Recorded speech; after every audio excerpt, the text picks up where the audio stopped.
So నమస్తే అండి, breakfast న్యూస్కి స్వాగతం. జనరల్గా కాంగ్రెస్ చాలా గాయాలు చేస్తుంది, రాష్ట్ర విభజనతో చాలా నష్టపోయారు అన్నదాన్ని కూడా నెమ్మదిగా అది మర్చిపోయి ఈ 5 ఏళ్లలో జగన్ పాలనా వైఫల్యాలతో ఎక్కువ గాయాలయ్యాయి, ఎక్కువ ఇబ్బంది పడుతున్నారు అని చర్చ ప్రారంభమయ్యి ప్రతిపక్షాలు చాలా గట్టిగా పోరాటం చేస్తున్న ఈ టైంలో ఇప్పుడు కాంగ్రెస్ తన ఓట్ బ్యాంక్ రిటైన్ చేసుకుంటూ వైనాట్ 2024 అంటూ వెళ్తూ షర్మిల గారికి పగ్గాలు ఇచ్చారు. మీరు ఎలా చూస్తారు దీన్ని? విజయచంద్ర గారు ధన్యవాదాలు. మీకు, సత్యమూర్తి గారికి, సుధాకర్ రెడ్డి గారికి జైపీములు, సంక్రాంతి శుభాకాంక్షలు. సమయం చాలా తక్కువ ఉంది, రెండు మాటల్లో చెప్తాను. వికట కవి అనే పదం మీరు విన్నారా మేడం? విన్నాను. వికట కవి, ఇటు నుంచి చదవండి వికట కవి, అటు నుంచి చదవండి వికట కవి. రాజకీయ నాయకులు కూడా వికట కవులే. సీసాలు పాతవే, సారా కొత్తది. మీరు ఏదైనా ఒక వస్తువును పోగొట్టుకున్నారనుకోండి, ఎత్తుకునే ప్రయత్నం చేస్తారు కదా. అంటే ఎక్కడ ఎత్తుక్కోవాలంటో? అవును కదా. ఇంట్లో పోగొట్టుకుంటే ఇంట్లో ఎత్తుకుంటారు, వీధిలో పోగొట్టుకుంటే వీధిలో ఎత్తుకుంటారు. కాంగ్రెస్ పార్టీ కూడా అదే చేస్తుంది ఆంధ్రప్రదేశ్ లో. ఇప్పటి వరకు వెతికేవాడు దొరకల కాంగ్రెస్ పార్టీ. చాలా మంది పీసీసీలను పెట్టింది, వెతకగలిగే వాళ్ళ దొరకలా. ఇప్పుడు వెతకగలుగుతుంది షర్మిల అని చెప్పేసి భావం కలిగి షర్మిలగా పగ్గాలు అప్పచెప్పింది.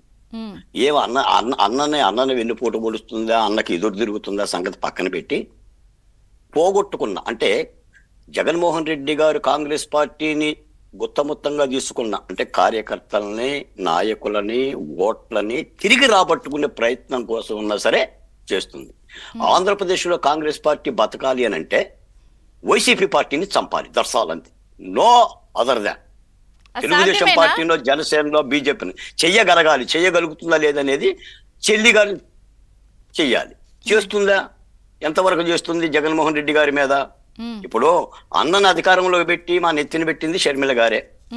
ఆంధ్రప్రదేశ్ తో ఆమెకు చాలా బంధం ఉంది, ఆంధ్రప్రదేశ్ లో చాలా వరాలు ఇచ్చింది.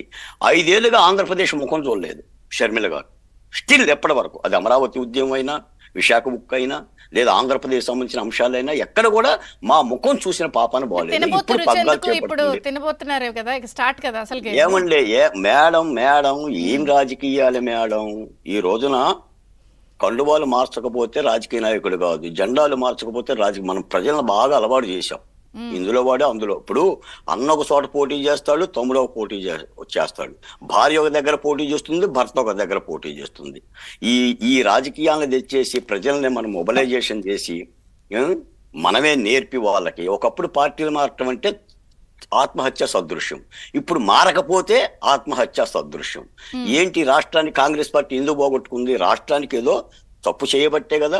ఆంధ్రప్రదేశ్ కాంగ్రెస్ పార్టీకి చాలా అనుబంధంగా ఉండి కాంగ్రెస్ పార్టీని గెలిపించిన ఆంధ్రప్రదేశ్కి తీరని అన్యాయం చేయబట్టి ఈ రోజున కాంగ్రెస్ పార్టీకి 1.7% ఓట్ల స్థితిలోకి వచ్చింది. కాబట్టి వెతుక్కుంటున్నారు వాళ్ళు. అసలు నేను తప్పని నేను అన్ను.